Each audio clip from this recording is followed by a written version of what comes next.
how many Americans are projected to die from dementia today?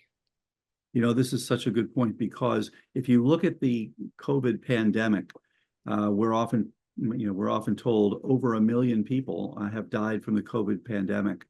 But if you look at Alzheimer's, it's about 15% of the population. So you're talking about 45 million of the currently living Americans are scheduled to die, statistically, are scheduled to die of Alzheimer's disease if we don't have something good to do about it, which is why we're so interested in a public health approach to reduce the global burden of dementia. This is a huge, huge problem that actually dwarfs the pandemic.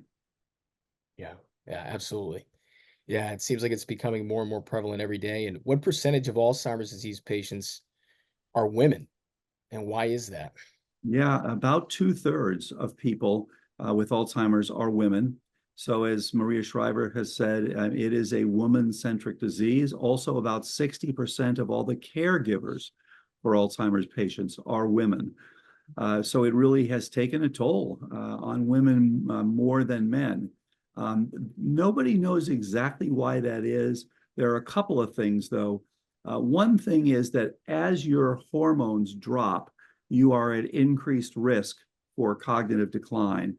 And so, in fact, it's been shown that if you actually look at PET scan patterns, you will see changes during menopause that are in similar regions of the brain as those in Alzheimer's. Now, of course, many people then will come back to doing very well, but some people then will go on to develop cognitive decline and ultimately be diagnosed with Alzheimer's. So one of the things seems to be this rapid drop-off in estradiol and progesterone with menopause, whereas men, when they go through andropause, tend to go a little more slowly down with the testosterone over years and years.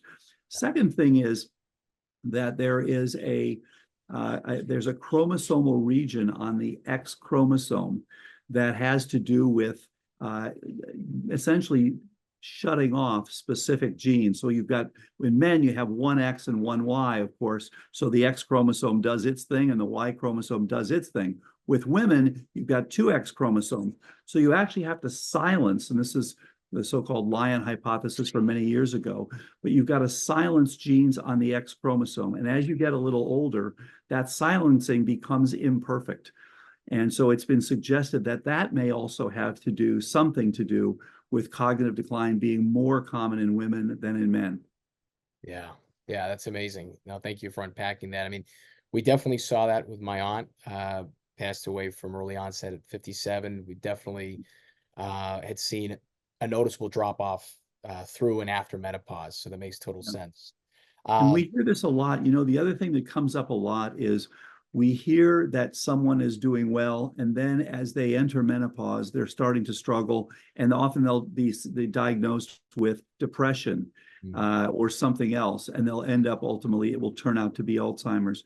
And that's one of the things that's come up here is that, as we're living, we are exposed to various toxins. These are inorganic toxins like air pollution and mercury. These are organic toxins like glyphosate and toluene and benzene and anesthetic agents, for example. And then there are biotoxins, things like trichothecenes and ochratoxin A and gliotoxin, things like that. You, of course, try to excrete these. You excrete them through your urine, through your sweating, through your breath, and through your bowels, all these things. But you also end up storing these, essentially just to sequestering them to get them out of your bloodstream in your various organs. So as you're going through this period where you're now leaching out some of the bones and you're heading for what could be osteoporosis down the road, you can re-expose yourself to these very toxins that you've been sequestering for years. And we believe that that's another one of the reasons that you see this bump. We see so many people that I've seen are 52-year-old women, yeah, that sort of thing where just at that time of life, these things are re-emerging with what has been called the osteoclastic burst, which is about a 7-year period. yeah. So that is a concern, and we want to make sure then that people, as they're approaching this, they get on optimal detox so that they're not harming themselves. Yeah, yeah. it's so amazing, and it makes so much sense. Um, wow. And how much money does the average Alzheimer's patient pay for their healthcare costs when they get to that point where they've been diagnosed?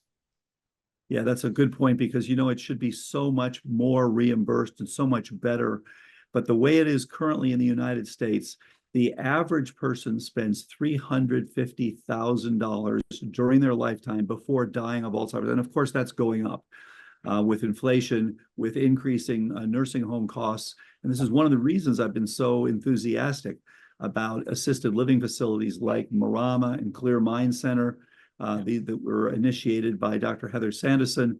And she's seeing improvements in people who enter these, and even people coming in and going home, which is unheard of.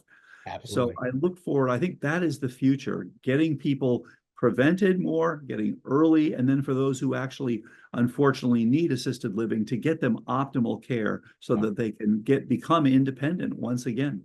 Yeah. Yeah, no, that's such a huge point, and it really is such a costly endeavor. And what Dr. Heather Sanderson's doing is amazing. For us, not being able to afford something like that, we all got under one roof, and here, my parents live with us, and this is a ReCODE center for us, and then we're all doing it.